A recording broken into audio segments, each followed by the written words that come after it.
ప్రభునామమునకు స్తుతి మహిమ కలుగును గాక. హల్లెలూయా. వాక్య ధ్యానంలోనికి వెళ్ళే క్రితం చిన్న ప్రార్థన చేసుకుందాం. తండ్రి అయిన దేవ, పరిశుద్ధుడా, నీకు స్తోత్రాలు.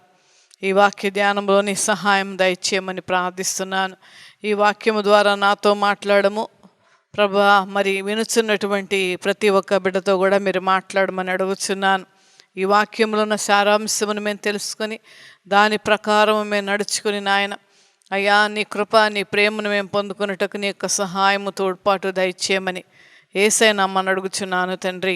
Amen, amen.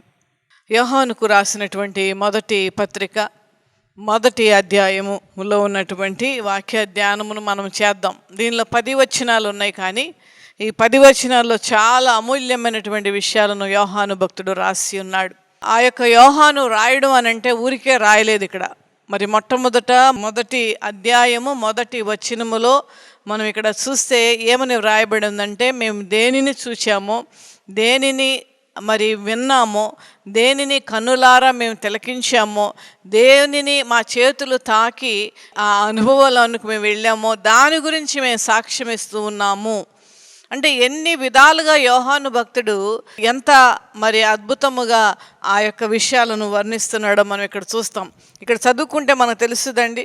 ఒక్కసారి మనం అందరము కూడా మన బైబిల్ గ్రంథాలను తెరిచి మరి వాక్యాన్ని ధ్యానం చేద్దాం. మొదటి యోహాను పత్రిక మొదటి అధ్యాయము మొదటి నుంచి చూసుకుందామండి. జీవవాక్యమును గూర్చి ఆది నుండి ఏది ఉండెనో, మేమేది వింటిమో, మేమేం విన్నారో, మేము ఏమి కనులారో చూసామో, మా చేతులు దేనిని తాకి చూసినవో. అది ఎవరి గురించి రాయబడుతున్నటువంటి మాట అంటే, ఇక్కడ యేసు ప్రభుల వారి గురించి రాయబడుతున్నటువంటి మాటలు. యేసు ప్రభుల వారిని ఇక్కడ ఏమని అభివర్ణిస్తూ ఉన్నారంటే, ఇక్కడ తండ్రి యొద్ద నుండి వచ్చినటువంటి ప్రత్యక్షమైనటువంటి నిత్య జీవము. యేసు ప్రభుల వారి ఇక్కడ యోహాను భక్తుడు ఒక చక్కని పేరు పెడుతూ ఉన్నాడు. నిత్య జీవం, ప్రత్యక్షమైన నిత్య జీవం మేము చూచి ఆ జీవమును గురించి మేము సాక్ష్యం ఇస్తూ ఉన్నాం. ఆ యొక్క జీవాన్ని గురించి మేము సాక్ష్యం ఇస్తున్నాం. దేవుడు ఏమై ఉన్నాడో, లేదనగా యేసు ప్రభుల వారు ఏమై ఉన్నాడో, ఆయన ఏం కోరుకుంటున్నారో, ఆయన మనలను ఏ విధముగా నడవాలని ఆయన అభిలాష పడుతూ ఉన్నారో, ఈ విషయాలన్నింటినీ కూడా మరి ఇక్కడ యోహాను భక్తుడు మరి అనుభవపూర్వకముగా రాస్తున్నటువంటి మాటలు చూడండి. ఇక్కడ తర్వాత కూడా మనం చూస్తే ఆయన కుమారుడైన యేసుక్రీస్తుతో కూడాను ఉన్నది. మన యొక్క సంతోషము పరిపూర్ణమగుటకు మీ ఈ సంగతులు రాయిస్తున్నాము. ఏ సంగతులు అంటే మనం తర్వాత వచనములో మనం చూస్తాం. ఇదేమనగా ఈ 5వ వచనం నుంచి 10వ వచనం వరకు యేసు ప్రభుల వారి గురించి వర్ణన ఇక్కడ ఉన్నది. అంటే ఆయన గుణలక్షణాలు అక్కడ రాయబడి ఉన్నవి. ఆయన ఏమై ఉన్నాడో, ఏ విధముగా ఉంటారో, ఏ విధముగా ఆయన మనల నుండి కోరుకుంటున్నారు అనేటువంటి విషయాలు ఈ 5 వచనాల్లో పొందుపరిచి ఉన్నది. మొట్టమొదటిగా ఏమున్నదంటే, ఆయన వెలుగై ఉన్నాడు. మొట్టమొదటి పాయింట్, ఆయన వెలుగై ఉన్నాడు. ఆయన వెలుగై ఉన్నాడంటే అర్థం ఏంటంటే, నీతి నిజాయితీ కలిగినటువంటి దేవుడు, మరియు ఆయనలో స్వచ్ఛత ఉన్నది, ప్యూరిటీ. ఆయనలో ఎంత మాత్రము కూడా పాపము లేదు. ఆయన ఆలోచన పరముగా కానీ, జన్మపరముగా కానీ, మరి ప్రవర్తన పరముగా కానీ, మాటల వలన కానీ, దేని విషయంలో కూడా ఆయనలో ఏ పాపము కూడా లేదు. ఇవన్నీ కలగలిపినటువంటి మాటే ఆయన వెలుగై ఉన్నాడు. 2వ పాయింట్, ఆయనలో చీకటి ఎంత మాత్రము లేదు. చీకటి ఎంత మాత్రము లేదంటే ఆయనలో ఏ విధమైనటువంటి పాపము లేదు అని అర్థము. దేవుని యొక్క లక్షణాలు, 2 లక్షణాలు మనం ఇక్కడ తెలుసుకుంటున్నాం. మరి 3వదిగా మనం ఇక్కడ చూద్దామండి. 3వదిగా ఆయన యొక్క రక్తము మనలను పవిత్రులుగా చేస్తుంది. ఆయన రక్తము మాత్రమే. ఎందుకనగా ఆయన పరిశుద్ధుడు గనక, మనమందరము కూడా పాపులము గనక, మన పాప రక్తము కడగబడాలంటే మరి ఆ పరిశుద్ధుని రక్తము అవసరం. మనం ఏదన్నా ఒక బట్టలు కానీ, ఒక గిన్నెలు కానీ శుభ్రం చేయాలంటే మంచినీళ్ళు మనం వాడతాం. అదే విధముగా పాప పంకిలమైనటువంటి మన రక్తము కడగబడాలంటే ఒక పరిశుద్ధుని రక్తము అవసరం. ఆయన అందుకనే ఈ లోకానికి మానవుడిగా దేవుడిగా వచ్చి ఆయన రక్తాన్ని కార్చి ఆ రక్తము నుండి మనలను పవిత్రులుగా చేసేటువంటి ఆ విధానమును దేవుడు మరి ఆ ప్రణాళిక ఈ మానవాళి మీద వేసినట్లుగా మరి మనకు స్పష్టముగా వాక్యము ద్వారా అర్థమవుతూ ఉన్నది. చాలామందికి ఈ విషయం తెలియదండి. దేవుడైతే మరి సిలువెక్కుతాడా, దేవుడైతే దెబ్బలు తింటాడా, దేవుడైతే మరి ప్రాణం విడిచేస్తాడా అనేటువంటి మాటలు పలికేటువంటి వారు సమాజంలో ఎంతోమంది ఉన్నారు. కానీ దేవాది దేవుడు తన కుమారుణ్ణి ఈ లోకమునకు పంపించి మనందరి పాపముల నిమిత్తము ఆయన పాప పరిహార్థముగా ఆయన పరిశుద్ధ రక్తము చిందించి మన పాపములకు మరి క్షమాభిక్ష ఆయన పెట్టి ఉన్నారు. ఆయనే మరి గనక ఆ విధముగా చేయకపోతే మన పాపములు అలాగే ఉండయి, ఆ పాపములతోనే మనము నరకములోనికి వెళ్ళవలసినటువంటి వారమై ఉంటాం. అయితే ఆయన ఆ నరకము నుండి తప్పించడానికి ఆ పరిశుద్ధ రక్తాన్ని ఆయన చిందించి మనలను పవిత్రులుగా చేయుటకు ఆయన సంకల్పించినటువంటి ఆ అద్భుతమైన ఆలోచన ఎంతో ఎంతో కొనియాడదగినది. కనుక చూడండి, ఆయనలో ఉన్నటువంటి లక్షణాలు ఇంకా మనం చెప్పుకుందాం. ఆయన నమ్మదగినవాడు, దేని విషయంలోనైనా నమ్మదగిన దేవుడైన. ఈ రోజుల్లో ఎవరిని నమ్మాలో ఎవరిని నమ్మకూడదు అనేటువంటి మరి ఆలోచనలు అనేక మంది ఉన్నారు.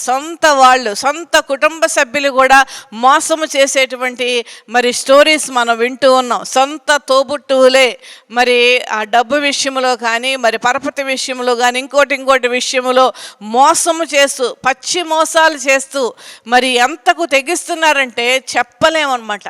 కనుక ఈ రోజుల్లో ఎవరిని నమ్మాలో తెలియనటువంటి దినాల్లో మనం ఉన్నాం. కానీ ఆయన ఎప్పుడైనప్పటికీ కూడా, ఏ దినాలకైనప్పటికీ కూడా, ఎటువంటి పరిస్థితుల్లో ఉన్నప్పటికీ కూడా ఆయన నమ్మదగిన దేవుడు. మరొక లక్షణం ఇక్కడ మనం చూస్తూ ఉన్నాం. ఆయన నమ్మదగిన దేవుడు మరియు నీతిమంతుడు. ఇక్కడ ఈ రెండు మాటలను నేను మరి చెప్తూ ఉన్నాను దేవుని బిడ్డలారా. నమ్మదగిన దేవుడు ఆయన మరియు నీతిమంతుడు. ఆయన ఎంతగా నమ్మదగిన వాడంటే ఆయన మాట తప్పని వాడు, ఆ నీతికి నిలబడేటువంటి దేవుడు. ఆయన ఇచ్చినటువంటి వాగ్దానాలను మన జీవితంలో నెరవేర్చేటువంటి నీతి కలిగిన దేవుడు. ఆయన నమ్మదగిన వాడు మరియు నీతిమంతుడు. అంటే మనం ఎంతగా మనం నమ్మితే అంతగా ఆయన మనలను మరి ఆదరిస్తారు, కృప చూపిస్తారు. ఆయన మరి మన పాపముల నుండి మనలను విముక్తినిగా చేస్తారు. మరి ఇవి రాయబడినటువంటివన్నీ కూడా నమ్మదగినవి.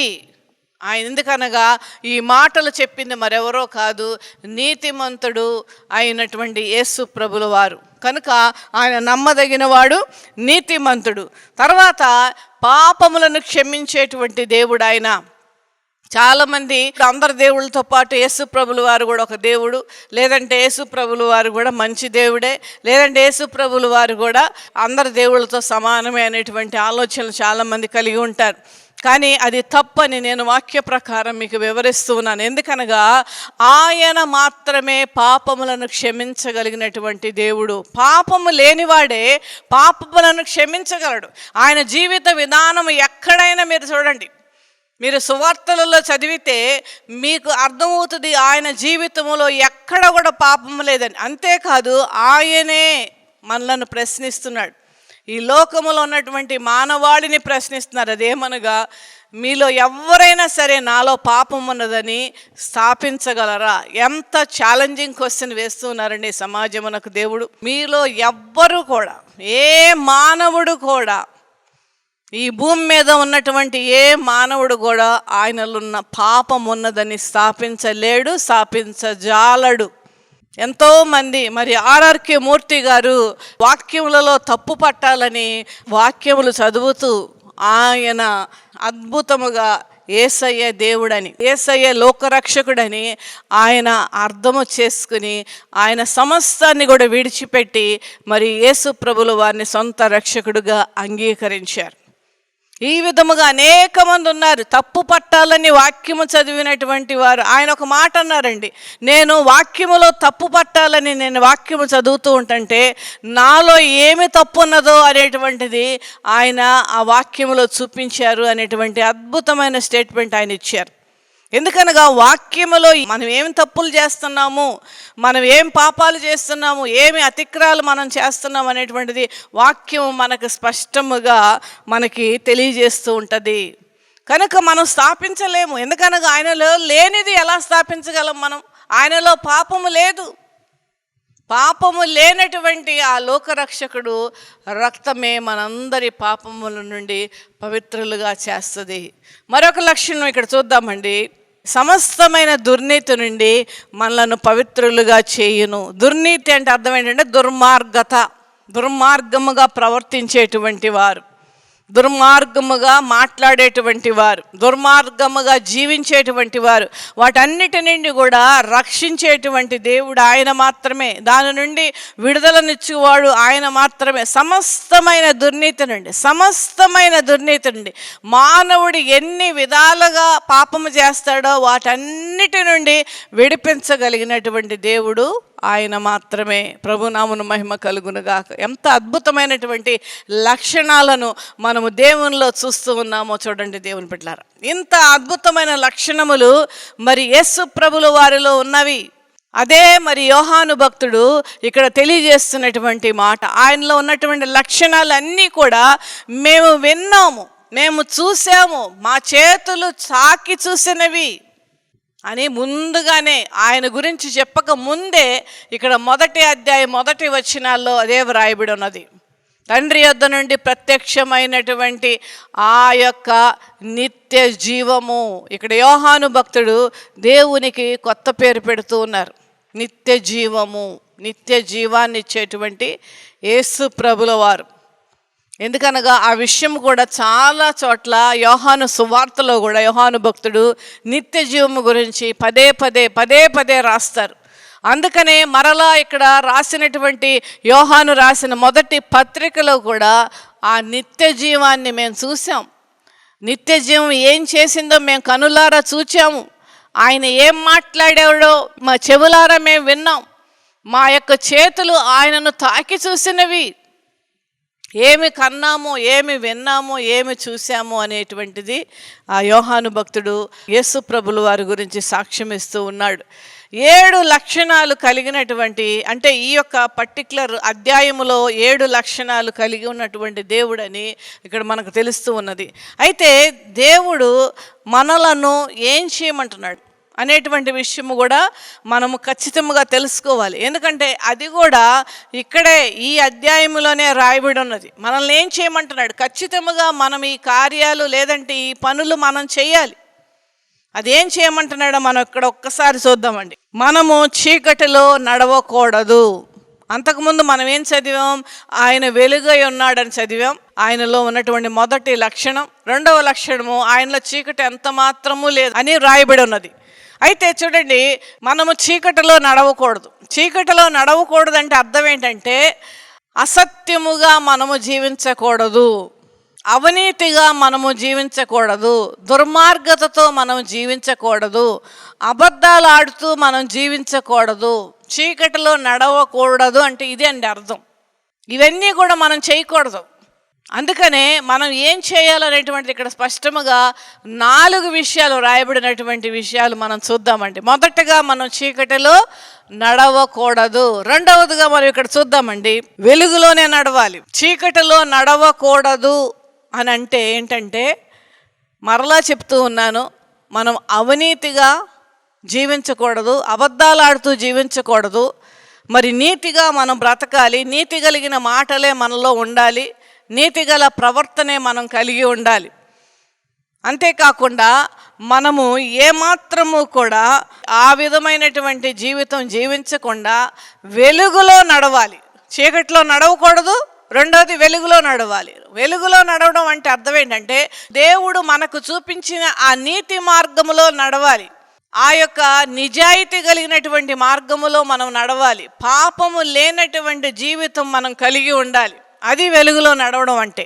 కనుక చూడండి దేవుని బిడ్డలారా, ఇక్కడ స్పష్టముగా యోహాను భక్తుడు మనకు తెలియజేస్తున్నటువంటి మాట, మనం ఏం చేయాలో అనేటువంటిది మనకి తెలియజేస్తూ ఉన్నాడు. ఇది ఖచ్చితంగా మనం చేయవలసినటువంటి వారమై ఉన్నాం. అలాగే 3వ పాయింట్గా పాపము లేదు అని మనం చెప్పుకోకూడదు. చాలామంది నాలో ఏం పాపం ఉందండి, నేను ఎవరిని మోసం చేయలేదు, నేను ఎవరిని బాధ పెట్టలేదు, నేను ఎవరిని కూడా ఏ విధమైనటువంటి కష్టము వాళ్ళకి పెట్టను నేను అనేటువంటి మాటలు పలుకుతూ ఉంటారు. మనలో పాపం ఎందుకు లేదండి? మనం జన్మ పాపమే, మన బ్రతుకు పాపమే, మనం అంతా కూడా పాపంలోనే మనం బ్రతుకుతూ ఉన్నాం. అది ఖచ్చితంగా మనం రియలైజ్ అవ్వాలి దేవుని బిడ్డలారా. ఖచ్చితంగా మనం రియలైజ్ అవ్వాలి, మనలో పాపము ఖచ్చితంగా ఉన్నది. ఆ పాపము తీయగలిగినటువంటి ఆ యొక్క యేసు ప్రభుల వారి పాదాల యొద్దకు మనం వెళ్ళాలి.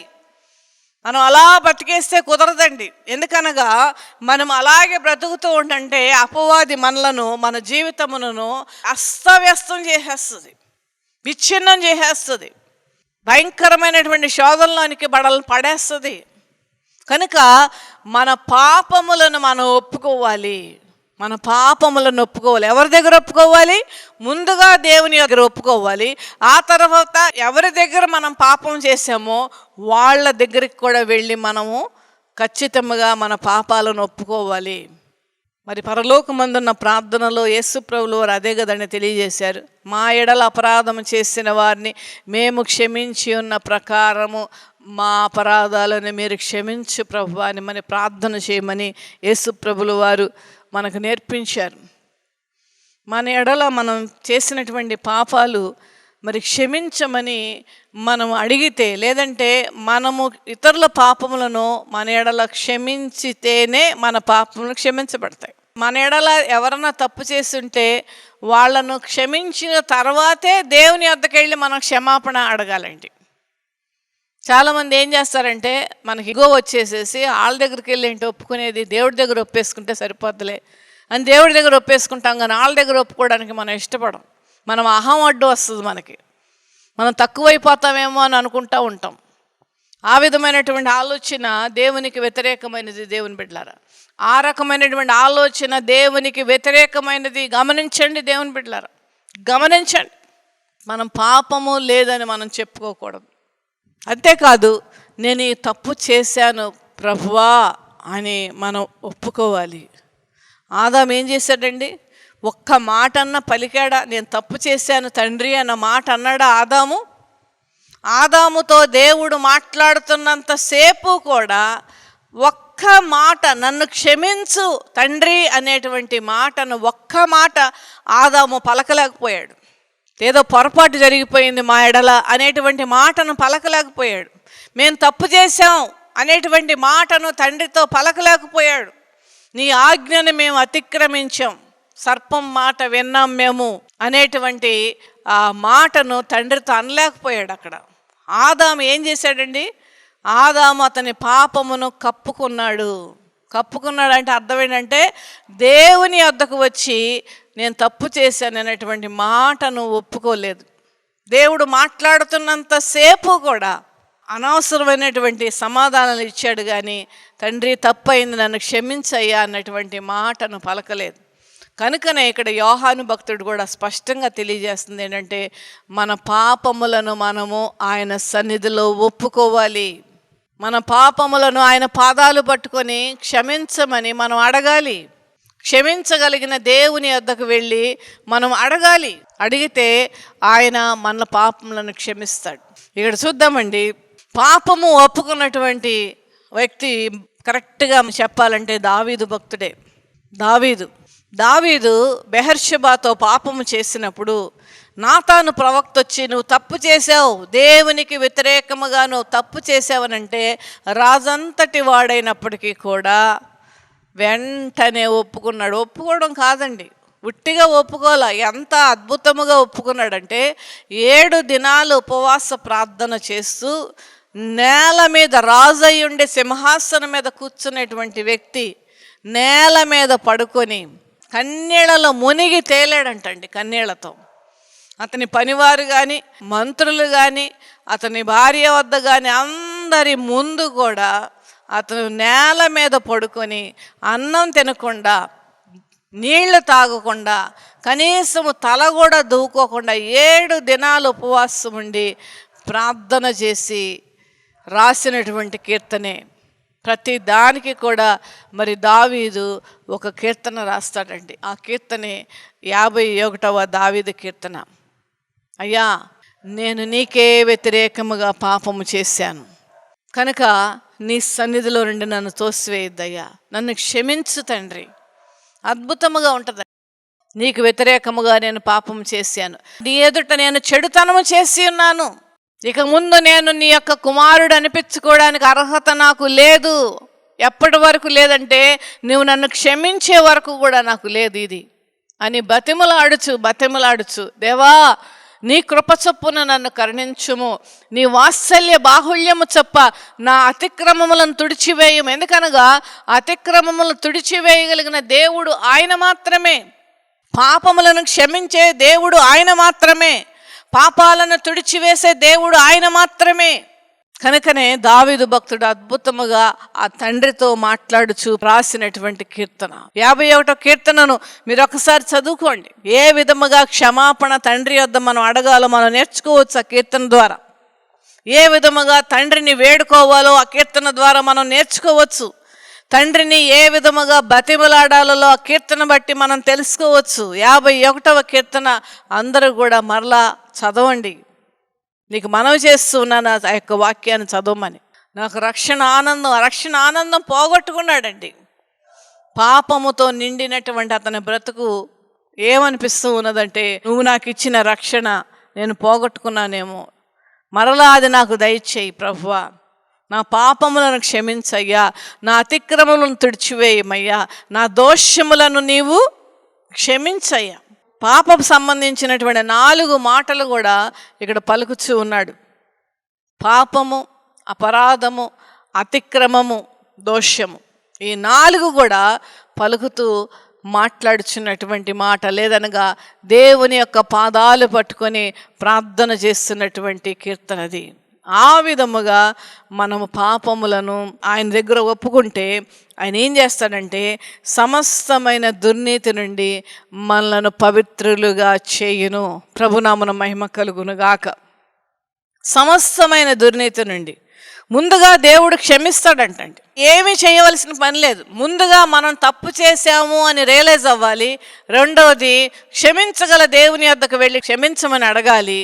అప్పుడు ఏం చేస్తాడంటే దేవాది దేవుడు మన సమస్తమైన దుర్నీతి నుండి, తనలో ఉన్న సమస్తమైన పాపమును, సమస్తమైన అపరాధములను, సమస్తమైన అతిక్రమములను, సమస్తమైన దోషమును ఆయన క్షమించి సమస్త దుర్నీతి నుండి మనలను పవిత్రులుగా చేస్తాడు. సమస్తమైన దుర్నీతి నుండి మనలను పవిత్రులుగా చేస్తాడు.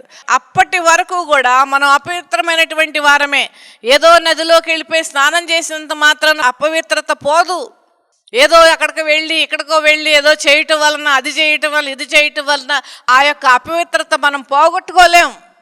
ఎవరైతే క్షమించగలిగిన దేవుడో, ఎవరైతే ఆ యొక్క అధికారం ఉన్నదో అది యేసు ప్రభుల వారు మాత్రమే. ఏమీ కోరుకోవట్లేదు. దేవుడు ఏమంటున్నాడంటే, నువ్వు నా యొద్దకు రా, నీ పాపాలను ఒప్పుకో, నేను క్షమిస్తాను నీ యొక్క పాపములు, నాకు అధికారం ఉన్నది. ఎందుకనగా నీ పాపముల నిమిత్తమే ఆ పరిశుద్ధ రక్తాన్ని నేను చిందించి ఉన్నాను. కనుక ఆ యొక్క రక్తముతో మనలందరినీ కూడా పవిత్రులుగా చేయడమే కాకుండా సమస్తమైన దుర్నీతి నుండి మనలను పవిత్రులుగా చేస్తాడు. ఎంత గొప్ప దేవుడు మనం కలిగి ఉన్నామో చూడండి దేవుని బిడ్డలారా. సమస్తమైన దుర్నీతి నుండి మనలను పవిత్రులుగా చేయును. ఆ తర్వాత ఆఖరి వచనం ఇక్కడ మనం చూద్దాం. మనం పాపము చేయలేదని చెప్పుకుని ఎడల, పాపము లేదు నాలో ఏ తప్పు లేదు అనుకొని చాలామంది అంటూ ఉంటారు. ఇందాక చెప్పాను, పాపము లేదు నాలో అనుకోవడం అంతకంటే భయంకరమైనటువంటి మరొకటి లేదు. అంతకంటే మన యొక్క సొంత జీవితాన్ని బట్టి మనం అబద్ధం ఆడేటువంటి వారముగా మనం ఒకడు ఉంటాం. ఎందుకనగా మనందరిలో కూడా పాపం ఉన్నది. మనం చెప్పుకోకూడదు ఆ మాట. ఎవరి దగ్గర మనం అనుకోకూడదు, ఎవరి దగ్గర కూడా చెప్పుకోకూడదు. చాలామంది వాళ్ళు సొంతంగా వాళ్ళంతటికి వాళ్ళే నిర్ణయం చేసుకుంటారు, నాలో ఏం పాపం లేదు, నేను ఎవరికి మోసం చేయలేదు, నేనేం తప్పు చేయలేదు అనేసుకుంటూ ఉంటారు. అది చాలా తప్పండి. ఎందుకంటే మనం జన్మతా పాపం ఉన్నది మనలో. మనం పాపంలోనే పుట్టాం, పాపములోనే పెరుగుతూ ఉన్నాం అని వాక్యము కూడా సెలవిస్తూ ఉన్నది. మనం పాపం లేదని చెప్పుకోకూడదు. అయితే చూద్దాం ఇక్కడండి, మరి ఆ పాపము లేదని చెప్పుకొని నేడాలంట ఆయనను అబద్ధునిగా చేస్తామంట. ఎంత ఘోరమైన మాట అండి. అంతేకాదు ఇక్కడ చూద్దాం, మరియు ఆయన వాక్యము మనలో ఉండదు. ఈ రెండు చాలా చాలా బహుభయంకరమైన విషయాలండి. అసలు అబద్ధం ఆడనటువంటి దేవుడు, నీతిమంతుడైన దేవుడు, మనము గనక నాలో ఏ పాపము లేదని అని చెప్పితే గనక మనం ఆయనను అబద్ధనిగా చేసేస్తాం. అంతేకాదు ఆయన వాక్యం మనలో ఉండదు. ఆయన వాక్యమే మనలో లేకపోతే మన జీవితం పాతాళానికి దారితీస్తుంది. ఆయన వాక్యమే మనలో లేకపోతే మన యొక్క గమ్యస్థానము నరకమే అవుతుంది. ఎందుకనగా నీ వాక్యము నా పాదములకు దీపము, నా త్రోవకు వెలుగై ఉన్నదని 119వ దావీదు కీర్తనలో వ్రాయబడి ఉన్నది. మన పాదములకు దీపం అంటే ఏంటంటే మనము ఆ యొక్క వెలుగైనటువంటి ఆ దేవుని యొక్క అడుగు జాడల్లో నడుచుట. అసలు వాక్యము మనలో లేకపోతే ఏది తప్పు, ఏది మంచిది, ఏది చెడ్డది, ఏది మనకి ఆశీర్వాదకరమైనది, ఏది దేవుడు మెచ్చుతున్నాడు, ఏది దేవుడు మెచ్చట్లేదు, ఏది దేవునికి ఇష్టమైనది, ఏది దేవునికి ఇష్టము కానిది అనేటువంటి విషయాలు మనం తెలుసుకోలేం వాక్యము గనక మనలో లేకపోతే. అప్పుడు మన ఇష్టానుసారంగా బ్రతికేస్తాం, పాపం చేసుకుంటూ బ్రతికేస్తాం, చీకట్లో నడిచేసినట్టే లెక్క. వెలుగైనటువంటి వాక్యము గనక మనలో లేకపోతే ఆ చీకటి ఏం చేస్తుందంటే కటిక చీకటిలోనికి దారి చేస్తుంది. యేసు ప్రభుల వారు అనేక సార్లు ఉపమానములలో కటిక చీకటి గల దానిలోనికి వెళతారు మీరని హెచ్చరించారు. కటిక చీకటి అంటే నరకానికి సాదృశ్యం. మనము గనక దేవుని వాక్యం, వెలుగైనటువంటి దేవుని వాక్యం మనలో లేకపోతే ఆ చీకట్లోనే నడుస్తాం, ఆ చీకట్లోనే వెళ్తూ ఉంటాం, చీకట్లోనే బ్రతికేస్తూ ఉంటాం. అలాగే బ్రతికి చివరికి కటిక చీకటి అయినటువంటి ఆ నరకములోనికి మనం వెళ్తాం. కనుక దేవుని బిడ్డలారా, యోహాను భక్తుడు హెచ్చరిస్తున్నాడు మనలను. యోహాను భక్తుడు హెచ్చరిస్తూ ఉన్నాడు. ఆయన గురించి నిత్య జీవము గురించి సాక్ష్యమిస్తూ అని మాట్లాడుతూ ఆయన గుణలక్షణాలను తెలియజేస్తూ ఆయన ఏమై ఉన్నాడో మనకు తెలియజేసి మనం ఏం చేయాలో అనేటువంటి విషయాలను తెలియజేసి, ఒకవేళ ఆ విధముగా గనక మనము పాపము ఒప్పుకోకుండా ఉంటే గనక ఏం జరుగుద్దో కూడా ఆఖరి వచనాల్లో 2 విషయాలు చెప్తూ ఉన్నాడు. ఏమనగా ఆయనను అబద్ధునిగా చేస్తాం, రెండోది ఆయన వాక్యం మనలో ఉండదు. ఈ 2 విషయాలు ఏం చేస్తాయి అంటే మన నరకాలకు తీసుకుని వెళ్తాయి. కనుక దేవుని బిడ్డలారా, దేవుని సేవకురాలుగా మిమ్మల్ని హెచ్చరించేది ఏంటంటే ఆయన పాదాల యొద్దకు వెళదాం, మన పాపములను ఒప్పుకుందాం. అయ్యా, నీకు వ్యతిరేకంగా నేను పాపం చేశానయ్యా, నీ దృష్టిలో నేను చెడుతనం చేశానయ్యా, నేను ఈ తప్పు చేశాను, పలానా వాళ్ళ గురించి నేను పని చేస్తున్నప్పుడు ఈ తప్పు చేశాను, నా సహోదరులతో నేను ఈ తప్పు చేశాను అనేటువంటి ఏ తప్పులు ఉన్నాయి అవన్నీ కూడా ఆయన యొద్దకు వెళ్ళి మనం అడిగితే ఆయన క్షమిస్తాడు. ఆయన క్షమించి సమస్తమైన దుర్నీతి నుండి మనల్ని పవిత్రులుగా చేస్తాడు. మరి అటువంటి కృప వాక్యం విన్న ప్రతి బిడ్డకి దేవుడు అనుగ్రహించును గాక. ఆమెన్. చిన్న ప్రార్థన చేసుకుందామండి. తండ్రి అయిన దేవా, పరిశుద్ధుడా, నీకు స్తోత్రాలు చెల్లిస్తున్నాము తండ్రి. అయ్యా, నువ్వు వెలుగైన దేవుడు అయ్యా నాయన, నువ్వు నమ్మదగిన దేవుడు నా తండ్రి, నీతిమంతుడు ప్రభువా దేవా నాయన, నీ గుణలక్షణములు అద్భుతమైనవి నా తండ్రి. నీకు వందనాలు, స్తోత్రాలు. మమ్మలను పాపాలను ఒప్పుకోమంటున్నావు అయ్యా తండ్రి, వాక్యపు వెలుగులో మమ్మల్ని నడవమంటున్నావు తండ్రి. నీకు వందనాలు అయ్యా నా ప్రభువా. మాలో పాపము లేదని చెప్పుకోకూడదని చెప్తూ ఉన్నావు నాయన. ఇవి ఏమైతే చేయొద్దన్నావో అది మేము చేయకుండా నువ్వేం చేయమంటున్నావో అది చేసేటువంటి వారుగా మమ్మల్ని చేయమని ప్రార్థిస్తున్నాను. నీ వాక్యము మాలో ఉంచి వెలుగైనటువంటి నీ యొక్క అడుగు జాడలలో నా తండ్రి ఆ వెలుగులో మేము నడిచి నాయన నిత్య రాజ్యమునకు నా తండ్రి నాయన మేము ప్రవేశించుటకు నీ కృప మాకు దయచేయమని, మా అందరి పాపములను దయతో క్షమించి సమస్తమైన దుర్నీతి నుండి మమ్మల్ని అందరినీ కూడా పవిత్రులుగా చేయమని యేసయ్య నామమున అడుగుచున్నాను తండ్రి. Amen. Amen. God bless you.